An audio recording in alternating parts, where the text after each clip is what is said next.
পৃথিবীতে এমন কিছু জায়গা আছে যেখানে মানুষ শুধু ভয়ই পায় না, প্রশ্ন করতে শুরু করে, এটা কি প্রকৃতি নাকি অন্য কিছু। আজ আমরা যাব এমনই এক সমুদ্রে যার নিচে লুকিয়ে আছে এমন এমন সব রহস্য যা আজও বিজ্ঞানীদের মাথা ঘুরিয়ে দেয়। এই সমুদ্রের নাম এই সমুদ্রের নাম জানার আগে আপনি যদি এমনই রহস্যময় ভিডিও দেখতে পছন্দ করে থাকেন তাহলে চ্যানেলটি সাবস্ক্রাইব করে রাখতে পারেন। এই সমুদ্রের নাম বাল্টিক সি বা বাল্টিক সাগর। ইউরোপের উত্তরে অবস্থিত এই বাল্টিক সি ঘিরে আছে দেশগুলো যেমন Sweden, Finland, Russia, Poland, Germany. দেখতে শান্ত, ঠান্ডা, নীরব এক সমুদ্র, কিন্তু এর গভীরে লুকিয়ে আছে ইতিহাস, যুদ্ধ, মৃত্যু আর অজানা রহস্য। 2011 সালে এক সুইডিশ টিম সমুদ্রের নিচে আবিষ্কার করে এক অদ্ভুত গোলাকার স্ট্রাকচার, যাকে বলা হয় বাল্টিক সি অ্যানোমেলি। এটার আকৃতি ঠিক যেন একটা বিশাল স্পেসশিপ।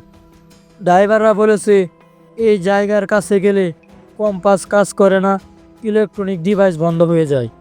বিজ্ঞানীরা বলেছে এটা ন্যাচারাল রক ফরমেশন, কিন্তু প্রশ্ন হলো প্রকৃতি কি এমন পারফেক্ট সার্কুলার স্ট্রাকচার বানাতে পারে? অনেকে বিশ্বাস করে এটা এলিয়েন বেস, এনসিয়ান্ট টেকনোলজি বা লস্ট সিভিলাইজেশন স্ট্রাকচার। সরকারিভাবে কিছুই প্রমাণ হয়নি, কিন্তু রহস্য আজও বেঁচে আছে। বাল্টিক সিতে আছে হাজার হাজার শিপওয়েক, বিশেষ করে দ্বিতীয় বিশ্বযুদ্ধের সময়কার যুদ্ধজাহাজ, সাবমেরিন, বোমা বহনকারী জাহাজ। অনেক জাহাজ আজও ইনটেক্ট অবস্থায় আছে, কারণ এই সমুদ্রের ঠান্ডা পানি জিনিস পচতে দেয় না। অনেকে বলে রাতে এখানে আলো দেখা যায়, শব্দ শোনা যায়, যেন ডুবে যাওয়া জাহাজগুলো এখনও বেঁচে আছে। শীতকালে বাল্টিক সি অনেক সময় পুরোপুরি বরফে জমে যায়। লোকাল লোক কথা বলে এই বরফের নিচে এমন জায়গা আছে যেখানে মানুষ গেলে আর ফিরে আসে না।